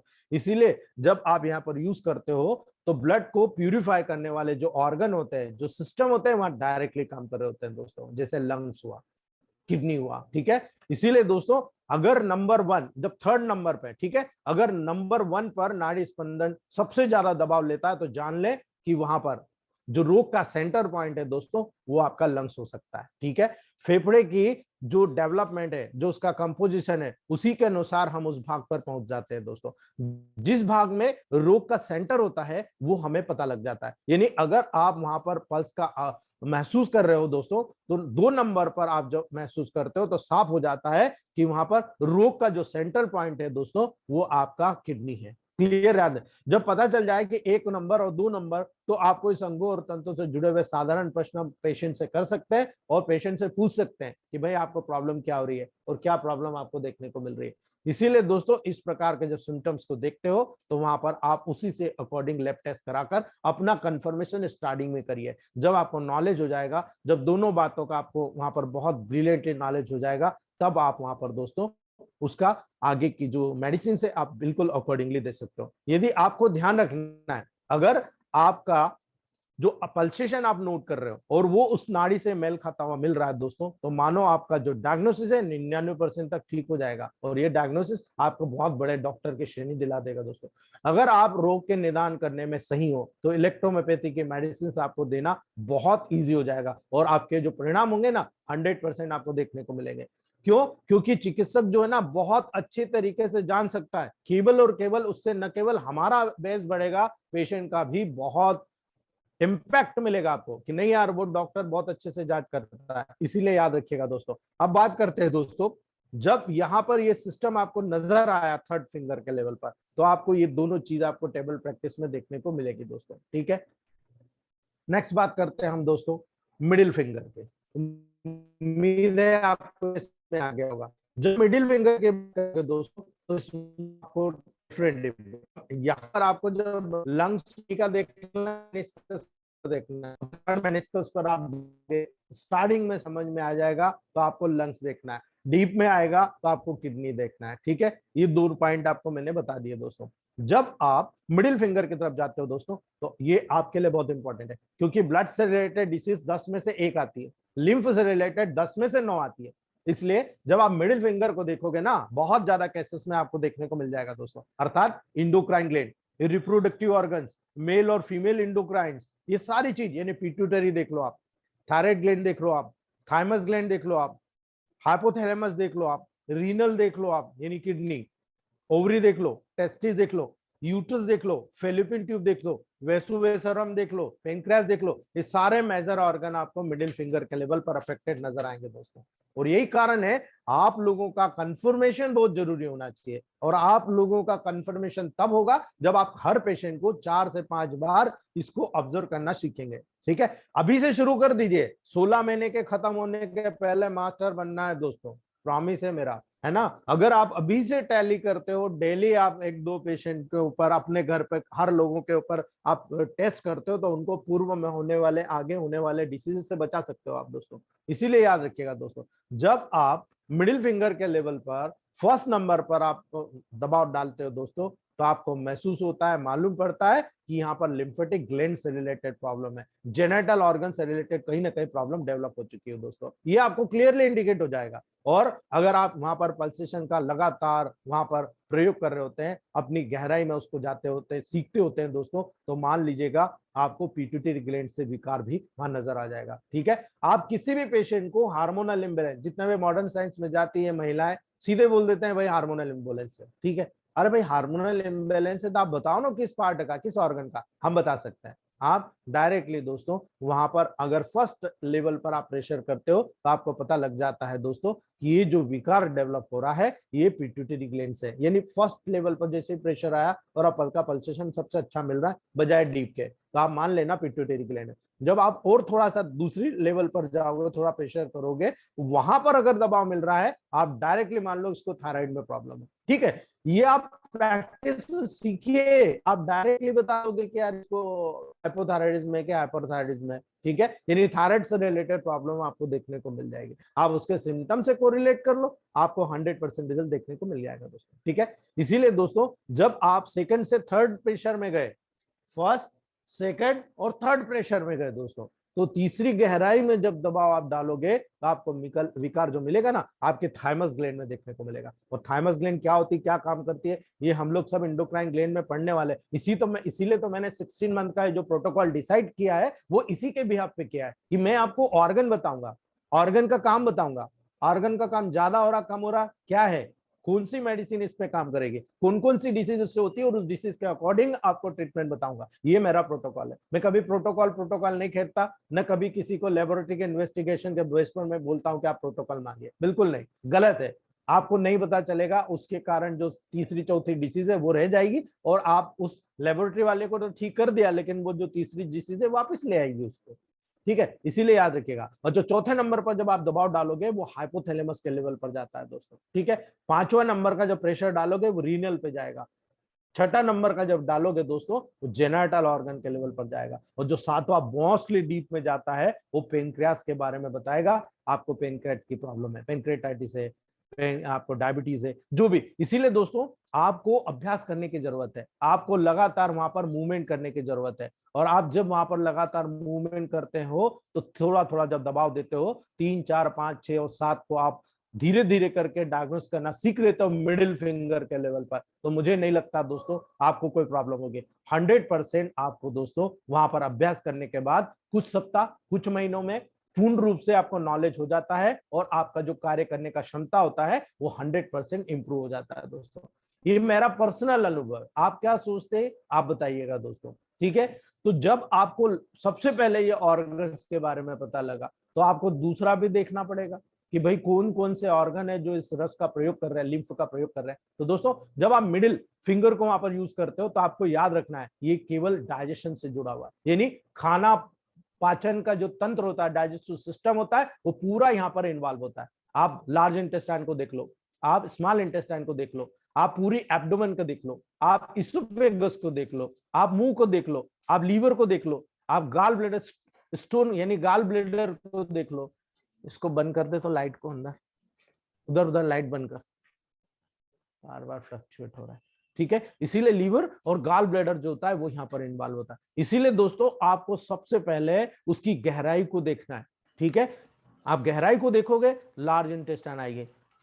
दूसरी गहराई को देखोगे, छोटी आंत वहां इन्वॉल्व होगी दोस्तों। तीसरी को देखोगे, पेट इन्वॉल्व होगा। चौथी को देखोगे, इसोफेगस इन्वॉल्व होगा। पांचवी को देखोगे, माउथ इन्वॉल्व होगा। और जब छठी को देखोगे ना तो लीवर इन्वॉल्व होगा। और सातवीं को देखोगे तो गाल ब्लैडर। अगर आप ये इस प्रकार से प्रेशर देकर एग्जामिन करना सीख चुके हैं दोस्तों, आपको कोई प्रॉब्लम नहीं, बहुत इजीली आप ठीक कर लोगे दोस्तों। इसीलिए याद रखिएगा दोस्तों, दबाव बना, जब आप किसी भी पेशेंट को इस प्रकार से प्रेशर इफेक्ट करते हो, दबाव बनाते वक्त आपको यह देखना है कि आप अपने विवेकानुसार, अपने दिमाग के अनुसार चलिए, आप कॉपी पेस्ट मत कीजिए, ठीक है। वहां पर ध्यान रहे, नाड़ी का दबाव उसी स्तर पर महसूस होने आप चाहिए जिस स्तर पर रोग का केंद्र है।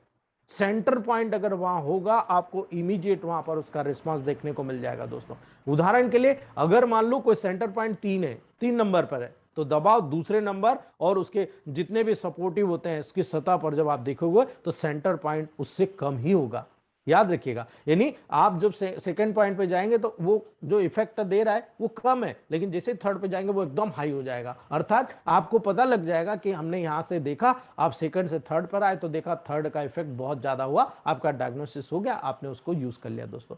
यही महसूस करने का प्रयास आपको लगातार करना है और यही प्रयास आपको बहुत ब्रिलियंट अप्रोच देता है दोस्तों। यानी 3 नंबर जब आप मिडिल फिंगर के लेवल पर जाते हो तो आपको देखना है दोस्तों, यहां पर जो मेनिस्कस होता है वो प्रभावित होने वाले ऑर्गन का आभास कराती है आपको। इसीलिए आपको जैसे यूरिनरी ट्रैक्ट की बात करो, आप कोई आपके इंडोक्राइन ग्लैंड्स की बात करो, आप स्वेट ग्लैंड्स की बात करो, आप ब्लड के प्यूरिफिकेशन करने में सहायता करने वाली ग्लैंड्स की बात करो, आप ये सब चीज हमारे शरीर से जितना भी फंक्शन करती है उसी फंक्शन के अकॉर्डिंग हमको देखने को मिलता है दोस्तों। और यही अकॉर्डिंगली आपको सीखने को भी मिलता है कि ये ऑर्गन यहाँ इन्वॉल्व है तो इसका रोल ये है, अगर ये ऑर्गन यहाँ इन्वॉल्व नहीं है तो इसका रोल भी आपको देखने को नहीं मिलेगा दोस्तों। तो ये था पल्स डायग्नोसिस, जो मुझे उम्मीद है आप लोगों को सबको समझ में आया होगा। अगर नहीं आया तो आप मुझसे क्वेश्चन पूछ लीजिएगा, मैं इसका जवाब देने की कोशिश करूंगा, ठीक है। उम्मीद है आपको बहुत इंपॉर्टेंट चीजें समझ में आई है, ठीक है। नेक्स्ट पल्स डायग्नोसिस के बाद मैं वो चीज बताने जा रहा हूं दोस्तों जो बहुत कम इलेक्ट्रोहोम्योपैथिक फिजिशियन को पता है।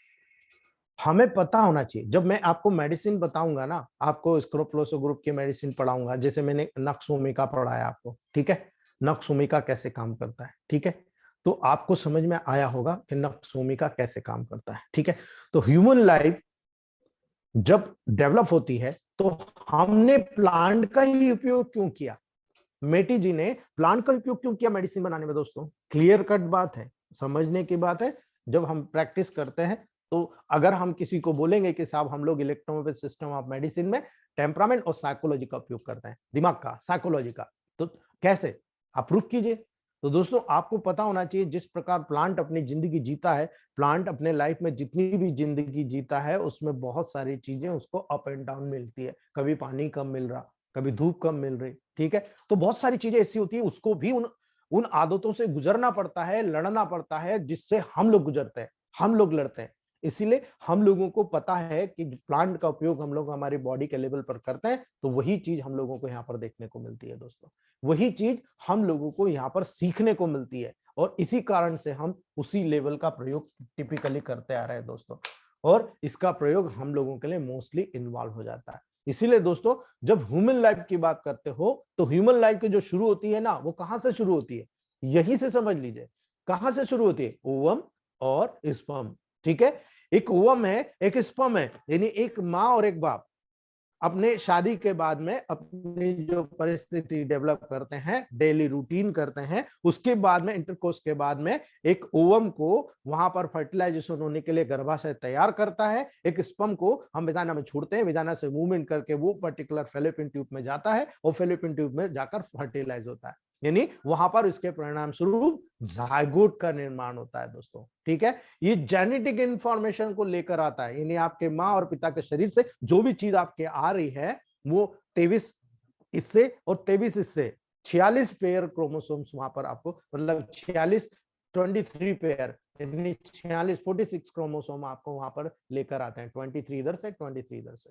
ठीक है, ये जेनेटिक इंफॉर्मेशन लेकर आते हैं, यानी एक नई पीढ़ी का निर्माण करते हैं जिसमें माँ और पिता दोनों के गुण आधे आधे लेकर आते हैं दोस्तों। ठीक है, तो यहां पर आप जब ये कंडीशन लेकर आ रहे हो तो आप अपने जो कैरेक्टर है माँ और बाप के, वो कैरेक्टर को ट्रांसफॉर्म कर रहे हो फ्यूचर में, उनके स्ट्रक्चरल और उनके मेंटल मेकअप के लिए जिम्मेदार होता है दोस्तों। यानी उनके स्ट्रक्चर का डेवलप होना, उनकी पूरी बॉडी का डेवलप होना, उनकी माइंड का डेवलप होना, मेंटल कैरेक्टर का डेवलप होना, वो इसी कैरेक्टर में डेवलप होता है। इसीलिए दोस्तों कई बार ऐसा होता है कि एक माँ गूंगी है, ठीक है, और बाप बोलने वाला है, तो माँ को ये डर रहता है कि मैं जब बच्चा पैदा करूंगी तो हो सकता है मेरा बच्चा भी गूंगा, लेकिन 50-50 चांस होता है। लेकिन ज्यादातर केसेस में देखा गया है कि एक गूंगी माँ का बच्चा भी वहां पर बोलने वाला पैदा होता ही है दोस्तों। ठीक है, तो ये डिपेंड करता है कि आपके जीवन की धुरी क्या है, आप किस लेवल पर काम कर रहे हो।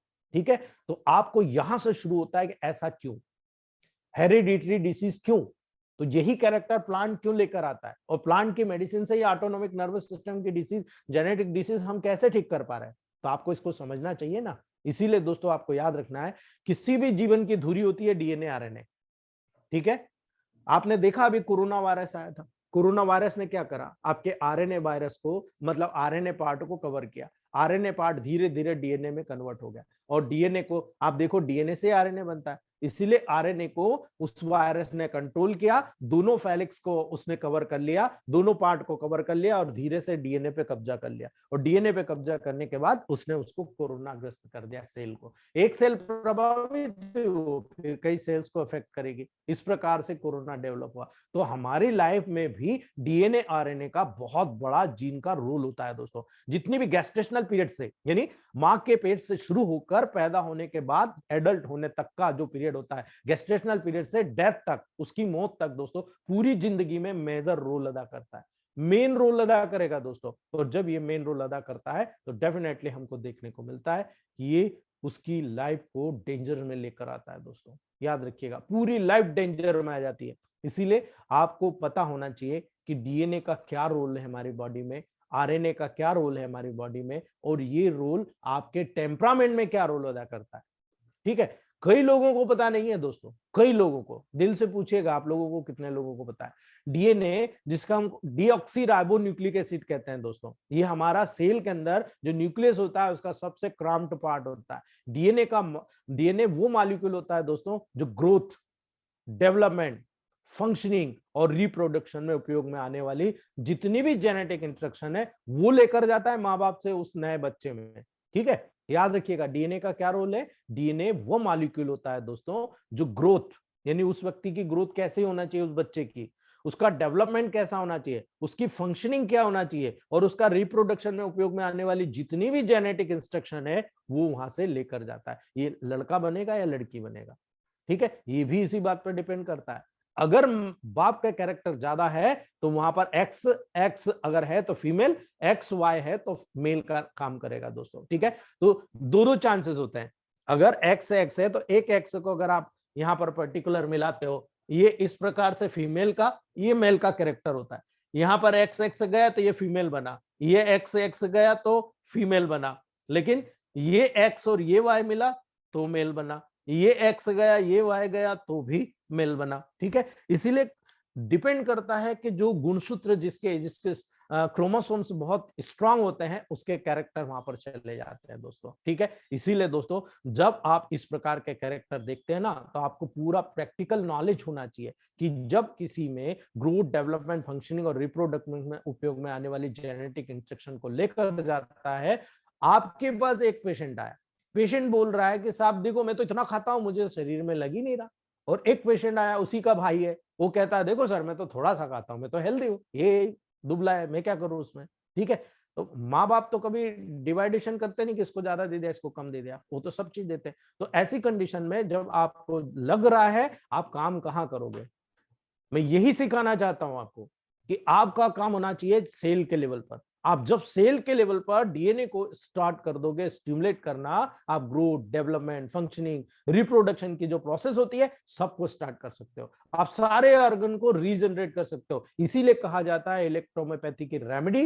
रेमेडी मींस एक मेडिसिन में कई प्लांट है, इसलिए उसको रेमेडी कहा जाता है। ये रेमेडी कई जगह पर रीजनरेशन करा देती है, इसलिए मिरेकल काम करती है। आप काम यहां करा रहे हो रेस्पिरेटरी ट्रैक पर, वो जेनेटल ट्रैक पे भी काम कर गई, वो आपके स्पेशली नर्वस सिस्टम पे भी काम कर गए। ये क्या हुआ भाई, हमने तो मेडिसिन एक पार्ट के लिए दिया था, ये तो कई पार्ट पे काम कर गया। उसका कारण है कि जहां पर आपने जीन के लेवल पर काम कराया, वो जीन आपकी बॉडी में हर सेल में मौजूद है। इसलिए आपकी बॉडी की हर सेल जो रीग्रोथ कर सकती है, और आपने अगर किसी एक पार्ट का रीग्रोथ किया है तो डेफिनेटली दूसरे पार्ट के सेल्स का भी रीग्रोथ आपको देखने को मिल जाएगा। ये बेस है इलेक्ट्रोहोम्योपैथ का। इसीलिए जितने भी एमबीबीएस डॉक्टर्स हैं, जितने भी बीएचएमएस डॉक्टर हैं, जो मेरे कलीग्स हैं, जो मुझसे सीखने आ रहे हैं, कई लोग 112 डॉक्टरों को मैं ट्रेन कर रहा हूँ, बीएचएमएस डॉक्टरों को मैं पर्सनल उनको क्लास लेता हूँ दोस्तों, ठीक है। तो उन डॉक्टरों की स्थिति ऐसी है कि वो आज टिपिकली स्ट्रॉन्ग इलेक्ट्रोहोम्योपैथिक फिजिशियन बन रहे हैं दोस्तों। सारे लोग होम्योपैथ को छोड़कर आ रहे हैं, होम्योपैथ भी कर रहे हैं, ऐसा नहीं है। कई जगह होम्योपैथ में भी मिरेकल है, वो होम्योपैथ भी कर रहे हैं, लेकिन इलेक्ट्रोहोम्योपैथिक साइंस को हेड्स अप कर रहे हैं, स्वीकार कर रहे हैं। लेकिन हमारे इलेक्ट्रोहोम्योपैथ के भाई है एलोपैथी में ठोके जा रहे हैं दोस्तों, और इलेक्ट्रोहोम्योपैथ को बर्बाद करे जा रहे हैं, ठीक है। वही कारण है, मान्यता की बात करेंगे ना, सबसे पहले आप देखो वही पूछेंगे कि इलेक्ट्रोहोम्योपैथी को मान्यता मिल रही है, वही पूछेंगे। लेकिन जो इलेक्ट्रोहोम्योपैथ प्रैक्टिस कर रहा है ना, वो नहीं पूछता। इसलिए मैं कह रहा हूं भूल जाइए, हमें नहीं चाहिए मानता, आप प्रैक्टिस करते रहिए। जब प्रैक्टिस का एक स्टैंडर्ड बन जाएगा और हमारे जैसे ग्रुप के हजारों लाखों डॉक्टर कलेक्ट हो जाएंगे, और जब बहुत तगड़ी प्रैक्टिस करेंगे वो, तो मॉडर्न साइंस के लेवल को भी झुकना पड़ेगा। आप देखेंगे वहां पर हमारी सरकार को भी झुकना पड़ेगा, लेकिन उसके लिए हमको मजबूत होना है। तो आपको यहाँ पर ये जानना है दोस्तों, जब जेनेटिक इंस्ट्रक्शन को लेकर जा रहा है, तो डीएनए और आरएनए ही तो न्यूक्लिक एसिड होते हैं दोस्तों, ठीक है। और ये न्यूक्लिक एसिड होते हैं जो आपको देखने को मिलेगा, साथ ही साथ प्रोटीन्स, लिपिड्स और कॉम्प्लेक्स कार्बोहाइड्रेट्स भी यहाँ पर आपको देखने को मिलेंगे, ठीक है, इस लेवल पर। इसीलिए दोस्तों, जब कॉम्प्लेक्स रूप में आपको प्रोटीन मिल रहा है, लिपिड्स मिल रहा है, कॉम्प्लेक्स कार्बोहाइड्रेट भी आपको देखने को मिल रहा है, तो दोस्तों आप देखिए डीएनए ऑटोमेटिकली आरएनए फॉर्मेशन को कंट्रोल करता है। नोट कीजिएगा इस बात को। जब आपको वहां पर सेल के अंदर न्यूक्लियस में डीऑक्सी डीएनए के लेवल पर प्रोटीन भी मिल रहा है, लिपिड भी मिल रहा है, कॉम्प्लेक्स कार्बोहाइड्रेट भी मिल रहा है, तो यही तो कारण है। ये हर चीज को, ग्रोथ को, डेवलपमेंट को, फंक्शनिंग को, रिप्रोडक्शन को प्रोड्यूस करता है, क्योंकि ये सेल के अंदर है। और जब भी मेडिसिन काम करेगी हमारी, सेल के अंदर काम करेगी। अब आपको पता होना चाहिए कि सेल के अंदर काम कर रही तो न्यूक्लियस पे काम करेगी या साइटोप्लाज्म में काम करेगी, ठीक है। आपको दोनों चीज यहां समझना है। आप देख रहे हो डायरेक्टली न्यूक्लियस के लेवल पर काम कर रही, तो आप किसको स्टिमुलेट कर रहे हो दोस्तों? सेल को। अगर सेल स्टिमुलेट कर दिया तो सेल कई मिलकर आपस में एक जैसे काम करने वाली सेल टिश्यू बनाती है, आपने टिश्यू को स्टिमुलेट कर दिया। टिश्यू स्टिमुलेट हो गया तो ऑर्गन स्टिमुलेट हो गया, ऑर्गन स्टिमुलेट हो गया तो सिस्टम हो गया, और सिस्टम हो गया तो आपने बॉडी को क्योर कर लिया, ठीक है। This is the fact of electrohomeopathy. आप यहां पर पता नहीं है डीएनए आरएनए को आप डायरेक्टली अफेक्ट कर रहे हो दोस्तों। क्यों? क्योंकि सेल के लेवल पर जो मेटाबॉलिज्म होगा, उसके एंजाइम कम है तो वो मेटाबॉलिज्म नहीं करेगा। आप जब सेल के लेवल पर एंजाइम पहुंचा रहे हो, आपकी मेडिसिन प्लांट में क्या है, सारे एंजाइमेटिक है। तो मेडिजी ने सारे प्लांट को जब स्टडी किया, तो उन्होंने देखा कौन से एंजाइम कौन से प्लांट में है, उसका बॉडी के कौन से पार्ट से मैच खा रहा है, और वो प्लांट का उन्होंने कैरेक्टर लेकर उसको सबको मिक्स करके, कोई बहुत स्ट्रांग था उसका कम पार्ट ले लिया, कोई बहुत कम स्ट्रांग था लेकिन ज्यादा पार्ट उसको देने से वो उसी लेवल पर काम कर रहा था जो मेटीजी चाहते थे, उसको उन्होंने उस लेवल पर ले लिया। इस प्रकार से कम ज्यादा पार्ट के लेवल पर जब वहां पर मैन्युफैक्चरिंग किया, उन्होंने मेडिसिन का उपयोग करना शुरू किया, तब उन्होंने देखा कि वाकई में साइकोलॉजिकल बिहेवियर और टेम्परामेंट जो होता है इलेक्ट्रोहोम्योपैथिक सिस्टम के लिए मास्टर काम है, और मास्टर लेवल पर उन्होंने जनरेट किया। इसीलिए दोस्तों आपको ध्यान रखना है, डीएनए ऑटोमेटिकली आरएनए फॉर्मेशन को कंट्रोल करता है। तो आप डीएनए को कंट्रोल कर लो तो आरएनए, आरएनए क्या होता है, mRNA, tRNA, messenger RNA, transfers RNA, ये पूरी बॉडी को मैसेज कर देता है, पूरी बॉडी को ट्रांसफर कर देता है दोस्तों, ठीक है। आप इसी को मोटिवेट कीजिए, आपका हर बॉडी का कैरेक्टर वहां पर कंट्रोल हो जाएगा दोस्तों, ठीक है। दूसरी बात और लास्ट बात है आज की दोस्तों, आरएनए, राइबोन्यूक्लिक एसिड।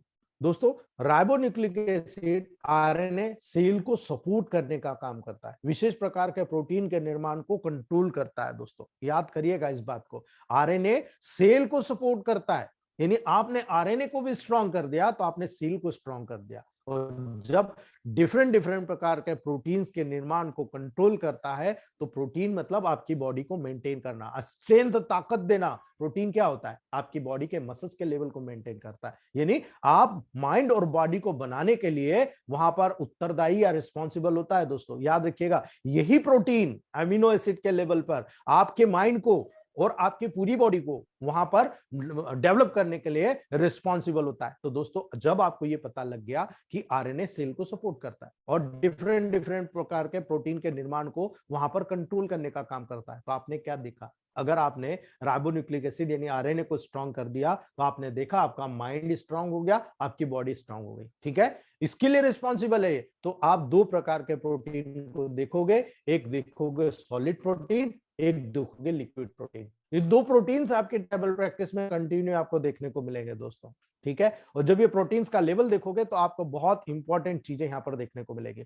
अगर आप लोग 10 मिनट और सब्र करें तो मैं आपको पूरा बता देता हूँ सॉलिड प्रोटीन। आज कल हम लिक्विड प्रोटीन देख लेंगे तो आपको बहुत समझ में आएगा। अगर आप में है तो कोई यस डाल दीजिए, मुझे करना है आगे। आप लोगों को मिस्टेक नहीं होना चाहिए, आप लोगों को समझ में आना चाहिए सारी चीजें। ठीक है, तो दोस्तों सॉलिड प्रोटीन हम देखते हैं। जब आप फंक्शन देखते हो सॉलिड प्रोटीन के, तो आपको बहुत इजीली समझ में आता है दोस्तों। ठीक है जी मलिका मैम, थैंक यू। जब बॉडी स्ट्रक्चर की बनावट देख रहे हो दोस्तों, ठीक है, बॉडी स्ट्रक्चर की आप जब बनावट देख रहे हो तो आप देखिए face, nose, colour of body, colour of hair, eyes, colour of cornea, skin के साथ ही दोस्तों आप वहां पर देखते हो कोई व्यक्ति आपको बहुत अच्छा लगता है, अरे यार तेरा फेस कट बहुत अच्छा है। वो लड़की जा रही है, अरे क्या फेस कट है यार, मजा आ गया, मेरे से दोस्ती कर ले। ठीक है, हम बोलते हैं अरे यार कितना बेकार दिख रहा है, चल हटा यार इसको। ठीक है, आप देखते हो कि कोई व्यक्ति अच्छा होता है, प्रीटी बनता है या अगली बनता है, बुरा बनता है, वो सारा डेवलपमेंट इसी सॉलिड प्रोटीन के कारण होता है दोस्तों। इसकी हाइट लंबी है, इसकी हाइट छोटी है, यानी उसकी जो स्पेसिफिसिटी होती है उसके लिए भी प्रोटीन जिम्मेदार होता है। ठीक है, अगर आप किसी की हाइट बढ़ाना चाहते हो, बहुत अच्छी मेडिसिन है हमारे पास, S2 S5 REW, बहुत ब्रिलियंट मेडिसिन है, बताऊंगा मैं। आप इसके साथ केवल प्रोटीन डाइट अवेलेबल करा दीजिए। मैं चैलेंज करता हूं दोस्तों, 18 साल से पहले फीमेल में, 21 साल से ऊपर 21 साल से नीचे मेल में आप किसी की भी हाइट बढ़ा सकते हो 100% श्योरिटी के साथ। ठीक है, तो हाइट लंबी होना या छोटी होना, इसकी विशेषता भी वहां पर सॉलिड प्रोटीन होता है। ठीक है, जैसे शार्प, डल, लॉन्ग, ब्रॉड, राउंडेड आदि बनाने में भी सॉलिड प्रोटीन का रोल होता है। यानी कोई पेशेंट को देखो बिल्कुल शार्प होता है, तीखा चुभता हुआ, कोई देखो डल होता है एकदम। ठीक है, अच्छी बॉडी है लेकिन माइंड डल होता है। कई देखो एकदम लंबे लंबे हो जाते हैं, कई देखो एकदम चौड़े चौड़े हो जाते हैं। ठीक है, कोई देखो बिल्कुल राउंड भोलाकार हो जाते हैं। तो ये सब काम किसका होता है? आप बेसिक चीज समझ रहे हो, ये काम होता है सॉलिड प्रोटीन का। और सॉलिड प्रोटीन का जब ये रोल है, तो आपको इलेक्ट्रोमाइग्नेटिक सिस्टम ऑफ मेडिसिन में आपको इन्हीं एक्सप्रेशन को टेम्परामेंट या प्रकृति का इंडिकेशन में शामिल करना पड़ेगा। इन्हीं एक्सप्रेशन को टेम्परामेंट और प्रकृति के इंडिकेशन में जब शामिल कर लेते हो, आपको पता लग जाता है कि इसमें सॉलिड कंटेंट ज्यादा या लिक्विड कंटेंट ज्यादा है। ठीक है, तो जब आप सॉलिड कंटेंट में देखते हो, आपको मैं टेम्परामेंट वाइज बता देता हूं, आएगा। जब आप एक सैंग्वाइन टेम्परामेंट के पेशेंट को देखते हो, तो फीचर्स में क्या देखते हो? फीचर्स में देखते हो अरे यार ये तो शार्प माइंडेड है। ठीक है, शार्प माइंडेड आप बोल रहे हो फीचर में, ये डायग्नोस्टिकल टूल बनता है सैंग्वाइन टेम्परामेंट में कि ये इसका जो फीचर है ना शार्प है। कलर देखते हो तो कैसा रहता है? डार्क रहता है? नहीं, बिल्कुल फेयर रहता है। और जैसे ही कलर देखते हो कि यार एकदम फेयर है, आपका डायग्नोसिस आधा बन जाता है कि डेफिनेटली ये सैंग्वाइन टेम्परामेंट का। आप देखते हो उसकी फर्म कैसी है, बनावट कैसी है, आप देखोगे बिल्कुल डेलिकेट होता है, एकदम डेलिकेट स्ट्रक्चर डेवलप होता है दोस्तों, तो फर्म होता है वो। ठीक है, चौथा हेयर पे जाते हो तो मैंने आपको क्लियरली बताया कि ब्राउन कलर का हेयर होता है और पतले हेयर होता है, थीन। ठीक है, ब्राउन कलर का होगा और थीन हेयर होंगे, आपका सीधा डायग्नोसिस बनता है कि ये सैंग्वाइन टेम्परामेंट है। ये सॉलिड प्रोटीन के बिहाफ पर आप देख रहे हो दोस्तों। पांचवा कॉर्निया, जब आप कॉर्निया को देखते हो तो सीधा जब ब्राउन हेयर है तो उसके कॉर्निया का कलर भी ब्राउन होता है। डायरेक्टली आप ब्राउन कलर में देख लीजिएगा और पहचान लीजिएगा साहब ये सैंग्वाइन टेम्परामेंट। तो फिर दोस्तों लिम्फेटिक टेम्परामेंट में कैसा होगा? आप कंपैरिजन कीजिए, जब आप फीचर देखोगे पेशेंट एकदम राउंडेड होगा, ब्रॉड होगा। ठीक है, एकदम राउंडेड, मोटा, ब्रॉड देखने को मिलेगा। ये पूरा कैरेक्टर आपको लिम्फेटिक टेम्परामेंट की तरफ लेकर जाता है। आप कलर देखोगे कैसा होगा? एकदम डार्क सांवला कलर।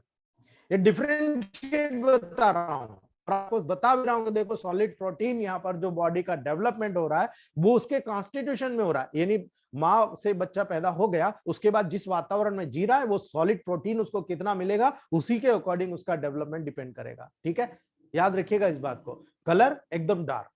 अब फर्म कैसा होगा, एकदम ब्रॉड, एकदम सॉलिड, ठीक है, एकदम चौड़ा और एकदम सॉलिड कैरेक्टर रहता है दोस्तों। और आप सिंगवाइन में देखोगे ना, दुबला पतला होता है दोस्तों, ठीक है। हेयर कैसे रखेंगे, बिल्कुल ब्लैक, एकदम थिक, मोटे, खड़े, हैवी, ठीक है, एकदम हेयर कैसे मिलेंगे, ब्लैक और थिक मिलेंगे। तो जब आप टेबल प्रैक्टिस में कोई पेशेंट दूर से आता है, आप इसी चीज फटाफट उसके बाल को देखो, फटाफट उसके कॉर्निया को ऑब्जर्व करने की कोशिश करो, फटाफट उसकी चाल को ऑब्जर्व करने की कोशिश करो, उसकी बॉडी के डेवलपमेंट की कोशिश करो, आप पहचान जाओगे कि ये क्या है दोस्तों। आप कॉर्निया देखोगे तो ब्लूइश कलर के कॉर्निया आपको देखने को मिलेगी, ठीक है। ये आपका साइन होता है लिम्फेटिक टेम्परामेंट का, ठीक है। लेकिन अगर आप मिक्स टेम्परामेंट में चला गया तो कैसे डायग्नोस करोगे दोस्तों, ये बहुत इंपॉर्टेंट चीज है आपके लिए। जब मिक्स टेम्परामेंट में चला गया और फीचर देख रहा है दोस्तों, तो आप देख लीजिए एक्स्ट्रा शार्प होगा, जैसे डेगर, या आपको वहां पर जनरली होता है डल ब्रॉड, ब्रॉड देखने को मिलेगा, एकदम डेगर मिलेगा, डल ब्रॉड देखने को मिलेगा, यानी वहां पर मिक्स कैरेक्टर देखने को मिलेंगे। कलर देखोगे तो भी मिक्स कैरेक्टर देखने को मिलेंगे। फॉर्म देखोगे तो अगलीनेस, रिपल्सिव, एक्स्ट्रा ऑर्डिनरी आपको देखने को मिलेगा, यानी सारे फीचर मिक्स हो जाएंगे। आप जब हेयर में देखोगे एकदम ड्राई हेयर दिखेंगे, एकदम रफ हेयर दिखेंगे, एकदम कर्ली कर्ली हेयर दिखेंगे, और वहां पर बाल्डनेस यानी गंजापन बहुत जल्दी आ जाएगा दोस्तों। ये आपको हेयर के लेवल पर, मिक्स टेम्परामेंट के लेवल पर देखने को मिलेगा।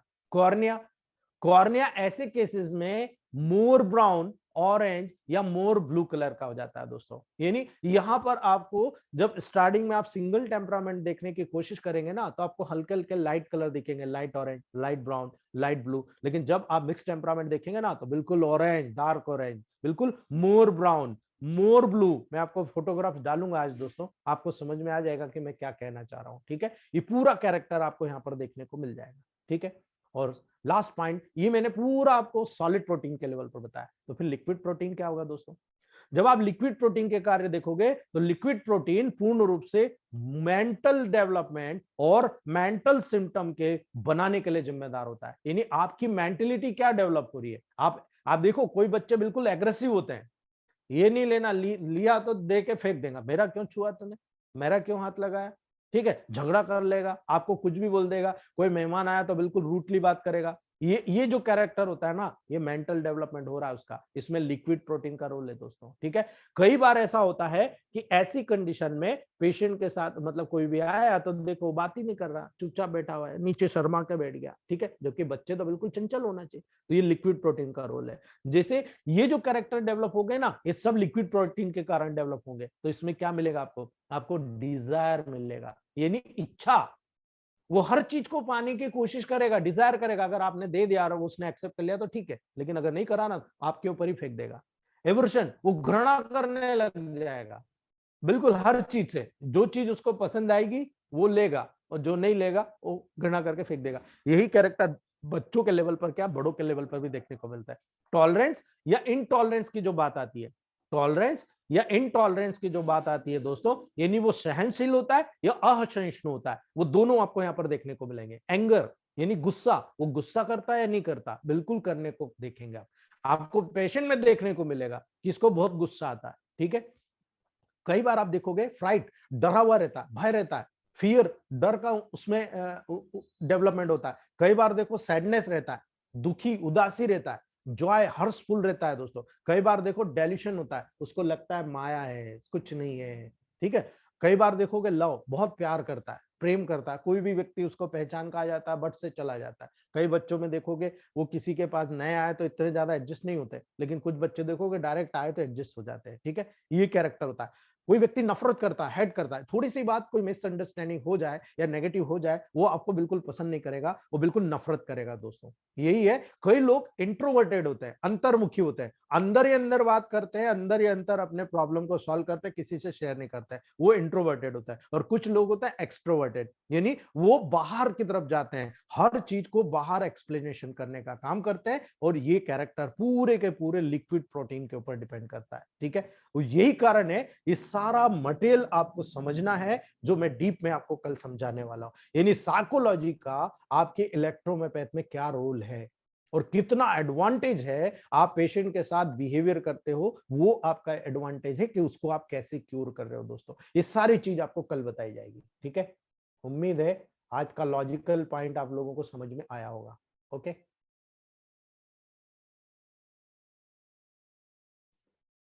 ठीक है दोस्तों।